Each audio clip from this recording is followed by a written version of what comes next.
What's up, everybody? Welcome back to the Doghouse. Today we're going to be heading back towards training camp, but before that, we've got a little news that we're going to get through.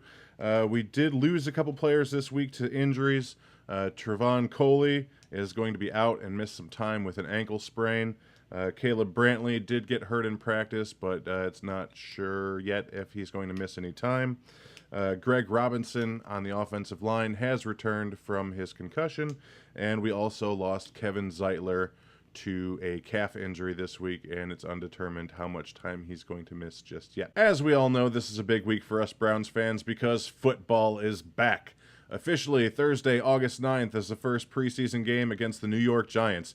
I'm ready for it. I don't know about you. I'd assume since you're watching the channel, you're ready for some Browns football to be back.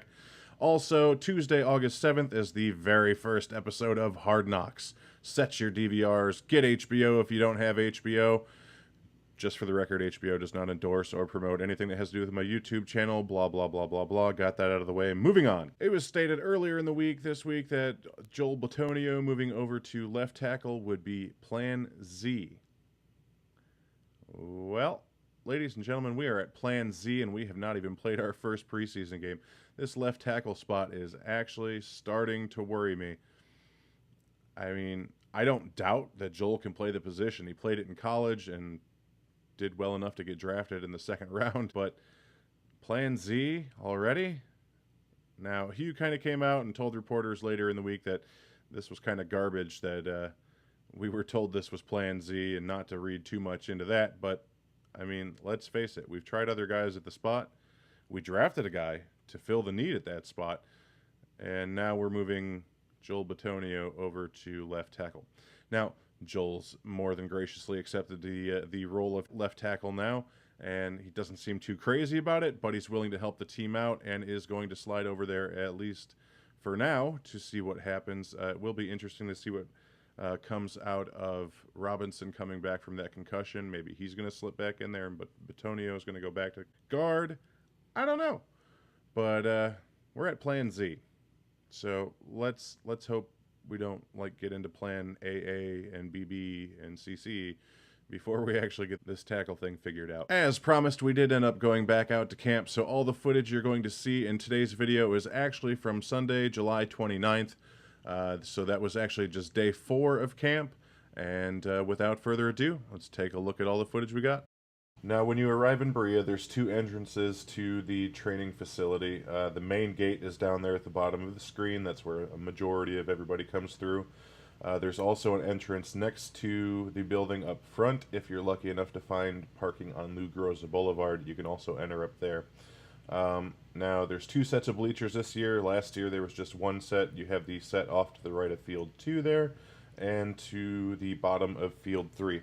They do also have some small bleacher sets scattered throughout the walkways around the fields as well, particularly next to field number 1.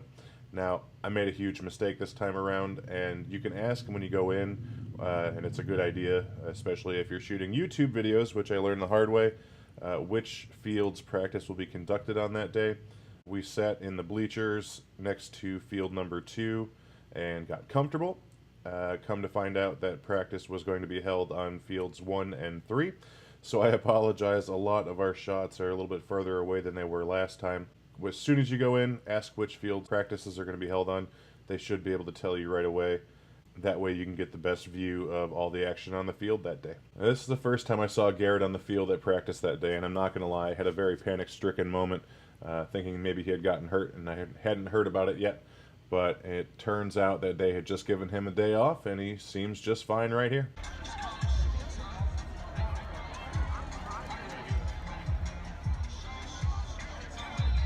It turns out Garrett's not the only one who knows how to have fun at work. As we see here, Kirksey taking in some alternative stretching methods.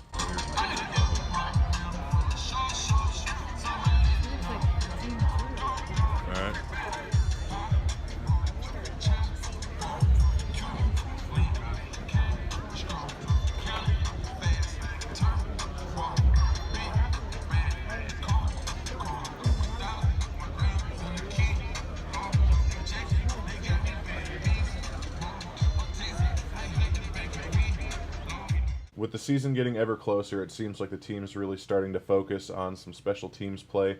Anytime there wasn't 11 on 11 taking place, there was some form of special teams unit work happening on the field. We've got kickoffs, field goals, directional kicks, you name it, they were doing it. And here's a look at everything that was going on there.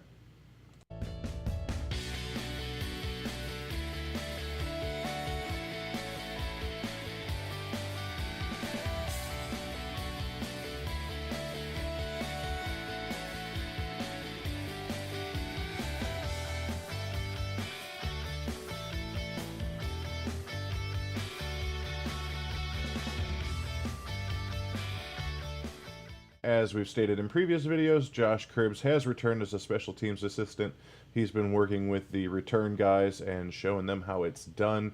And for those of us who didn't watch the Hall of Fame game this past week, we can see here the walkthrough, no contact version of the new kickoff rules and how everything's going to start working with that.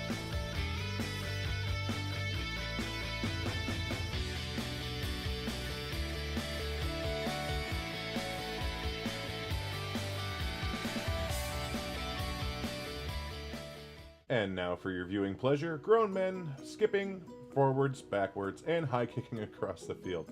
I know it serves a purpose, but I had to.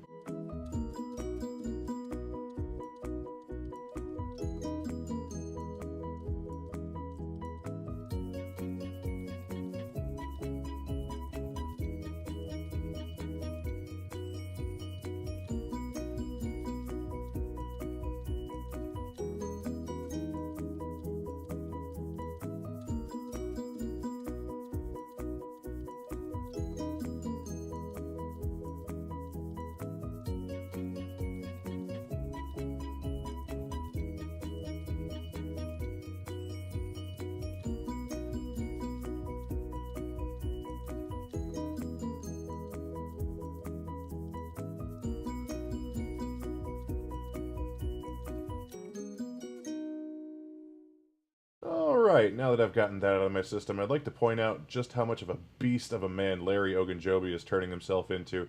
From the middle school overweight kid whose parents forced him into sports, to lose weight into the human tank that he has become today, is just amazing. Can't wait to see how he's able to use that on game days this year. Now, the one thing I was able to get a close shot of was all the defensive line drills, so without further ado, the defensive line drills.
This right here we're going to call the Jarvis Landry special. He's been doing it all camp, breaking those defensive backs' ankles off the line. This is nice because this is something we haven't had in a receiver in a long time. I just wish he had come up with the catch at the end. That would really seal the deal, but oh, that's beautiful. Next up is something we didn't see a lot of last year, an interception by Denzel Rice.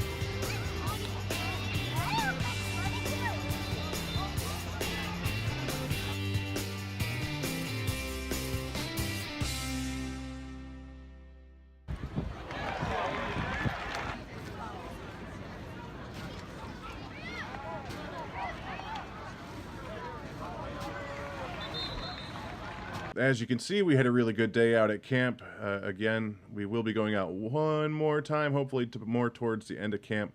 For now, we're going to focus on some news and the upcoming preseason games. But that's all for this week's episode. Thanks for tuning in. Don't forget to like, comment, and subscribe below, and we'll see you next week in the doghouse.